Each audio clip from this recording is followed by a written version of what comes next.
Ang pag-ibig ay hindi lang dapat nauunawaan, ito ay dapat nating maranasan.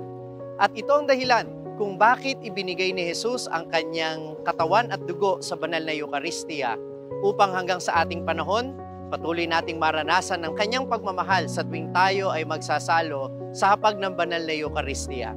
Welcome po dito sa aking bagong parokya sa St. Martin of Tours Parish, Diocesan Shrine ng Mahal na Poong Cruz sa Wawa. Dito po yung kilalang pagoda kung saan ang dedebosyon ng mga tao sa banal na krus ng ating Panginoong Hesukristo. Sa bawat misa na ating dinadaluhan, hindi lang natin nararanasan ang pag-ibig ng Diyos. Inaanyayahan din tayo na iparanas din natin ang kanyang pag-ibig sa iba.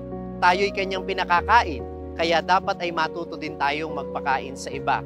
At hindi lang laman ng sikmura ang kailangan ng tao. Kailangan ng tao ng pag-ibig, pag-unawa, pagpapatawad, at dito tayo inaanyayahan ng Panginoon.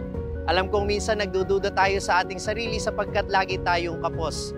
Pero ang paalala sa atin ng Panginoon, nang ibigay ng mga alagad ang 5 tinapay at 2 isda, siya na ang nagpuno ng kung anumang kulang.